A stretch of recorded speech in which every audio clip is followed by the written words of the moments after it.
Hello বন্ধুরা, কেমন আছো সবাই? আশা করি সবাই খুব ভালো আছো। তো আজ আমি আবার চলে এসেছি তোমাদের সাথে শেয়ার করতে একটা নতুন রেসিপি। তোমাদেরকে আমি আগেই জানিয়েছি, যেহেতু শীতকাল পড়ে গেছে, এখন শীতকালে আমাদের বাড়িতে অনেক নতুন নতুন শীতকালের স্পেশাল রেসিপি রান্না হয়। যেমন হচ্ছে আলুর পরোটা, ফুলকপির পরোটা, কড়াইশুঁটির পরোটা, তারপর মেথির পরোটা। তো আজ আমি তোমাদের সাথে শেয়ার করব ছাতুর পরোটা। হ্যাঁ, ছোলার ছাতু দিয়ে পরোটা করব আমি। আর তোমাদেরকে এটাও জানিয়ে রাখি, তোমরা অনেকে আমাকে যারা চেনো আর কি, তারা আমাকে মাঝে মাঝেই বলো, দিদি লিট্টি কবে খাওয়াবে। তো এই যে ছোলার যে ছাতু দিয়ে যে আমি পুরটা তৈরি করব না, এটা দিয়ে কিন্তু লিট্টিও তোমরা বানাতে পারবে। প্রসেস একদম সেম, আমি তোমাদেরকে নিশ্চয়ই জানিয়ে দেবো। তো আমি তোমাদেরকে দেখিয়ে দিই। দেখতে পাচ্ছ, ছোলার ছাতুর পরোটা করার জন্য আমি নিয়ে নিয়েছি পেঁয়াজ, কাঁচা লঙ্কা, আদা আর রসুন। এখানে নিয়েছি হচ্ছে জোয়ান, অল্প একটু জোয়ান, আর হচ্ছে কালো জিরে।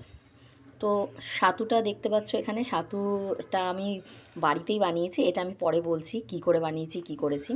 তার আগে তোমাদের দেখিয়ে দিই এই ছাতুর পুরটা যেটা বানাবো সেটা আমি কি করে বানাবো। আমি আটাও নিয়ে নিয়েছি, সামনে দেখতেই পাচ্ছ। তো এই যে যেগুলো তোমাদেরকে দেখালাম, যেগুলো যেগুলো আমি মিশিয়ে ছাতুর পুরটা তৈরি করব, সেগুলো সব কিছু আমি ছাতুর মধ্যে দিয়ে দিয়েছি। দেওয়ার পরে এখানে একটুখানি টক দিতে হয়। দেখো, তোমরা যদি টকটা দাও না, তাহলে টকটা দিলে একটুখানি টেস্টটা আলাদা রকম হয়, ভালো লাগে আর কি। তো আমি প্রয়োজন মতো, যতটা প্রয়োজন ততটা নুন দিয়ে দিয়েছি। আর এখানে আমি লেবু দিচ্ছি, দেখো তোমরা, টকের জন্য। তোমরা যদি কারোর কাছে লেবু না থাকে বা লেবু না দিতে চাও, তাহলে তোমাদের কাছে যদি আমের আচার থাকে, তা সেই আমের আচার থেকে একটা আম তুলে সেটাকে একটুখানি, মানে একদম আর কি মিক্স করে ছাতুটার মধ্যে দিতে পারো। সেক্ষেত্রেও একটু হালকা টক হয়ে যাবে, যারা টক একটু পছন্দ করো আর কি। টকটা দিলে না একটু ভালো লাগে খেতে আর কি, সেটাই। তো অল্প একটু দিয়ে দিতে পারো, যারা টক খেতে চাও না বা পছন্দ করো না, তারা না দিলেও চলবে। ঠিক আছে, তো আমি দেখো আর একটুখানি তেল দিতে হবে। তো আমি তেলটা হচ্ছে এটার দিচ্ছি। আমার কাছে যেহেতু আমের আচার নেই, আমাদের বাড়িতে লঙ্কার আচার ছিল, বড় বড় যে লঙ্কাগুলো হয়, কাশ্মীরি লঙ্কা না কি বলে, যাই হোক। তো সেই লঙ্কার আচার ছিল বলে আমি সেই লঙ্কার মশলাটা আর একটুখানি তেলটা দিয়ে নিয়েছি। তো দিয়ে আমি দেখো এইভাবে মেখে মেখে পুরটাকে তৈরি করে নিচ্ছি। আমার এই ছাতুটা না, মানে ছাতুর পেছনে একটা কাহিনী আছে, আমি তোমাদেরকে বলবো। ছাতুটা আমি আজকেই বাড়িতে বানিয়েছি। কি করে বানিয়েছি আমি সেটাও তোমাদেরকে জানাবো। তো দেখো, ছাতুটা আমি ভালো করে মেখে নিয়েছি, মেখে আমি পুরটা তৈরি করে নিয়েছি, করে আমি এটা সাইডে রেখে দেবো, কিছুক্ষণের জন্য রেখে দেবো। এটা কালারটা হালকা একটু চেঞ্জ হয়ে যায় যখন তোমরা পুরো মাখবে, যেহেতু মশলা ফসলা সব থাকে, তো তাই। আর এদিকে আমি আটাও মেখে নিয়েছি, যেহেতু আমাদের বাড়িতে দুজন তিনজনের জন্যই এটা হয়, তাই আমি অল্প করেই নিয়েছি। এবার তোমাদেরকে আমি দেখাচ্ছি কি করে করবে। দেখো, আটা যেমন যেমন করে তোমরা আলুর পরোটা করো বা কোনো কিছুর পুর দিয়ে যেরকমভাবে করো না, ঠিক সেরকমভাবেই। দেখো, তোমাদেরকে দেখালাম আমি এইভাবে আটাটাকে এমনি একটু গোল মতো করে মাঝখানে পুরটা দিয়ে এইভাবে মুখটা মুড়ে নেবে।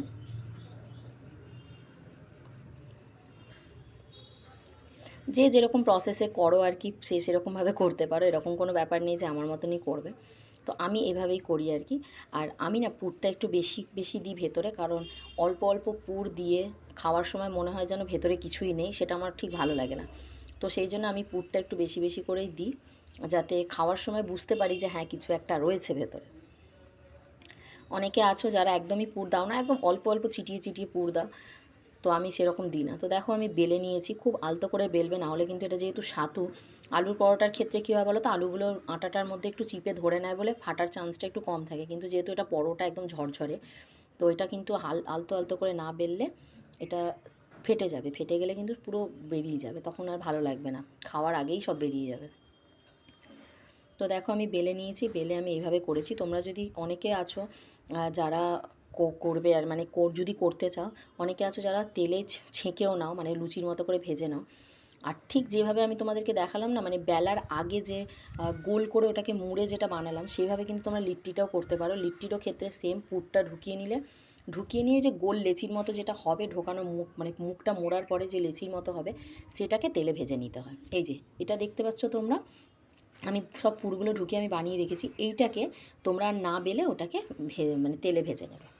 তো দেখো, আমার মোটামুটি তৈরি হয়ে গেছে। একটু কেমন মোটা মোটা হয়েছে তুমি দেখতে পাচ্ছ, কারণ পুরটা অনেকটা আমি দিয়েছিলাম। টেস্ট খেতে সত্যিই খুব সুন্দর হয়। মিষ্টি চাটনি দিয়েও খেতে পারো, চা দিয়ে, আমি তো বেশিরভাগ চা দিয়ে খাই, তবে আজকে বাড়িতে একটু তরকারি রয়েছে, তাই তরকারি দিয়ে খাবে, যেহেতু বর খাবে, বর মিষ্টি চাটনি বা চা দিয়ে খেতে পারে না। তো দেখো, আমার রান্না মোটামুটি কমপ্লিট। কেমন লাগলো তোমাদের অবশ্যই জানিও, আর তোমরা কিন্তু অবশ্যই বাড়িতে একবার ট্রাই করো। দেখো, সত্যি খুব ভালো লাগবে। চলো টাটা, সবাই ভালো থেকো।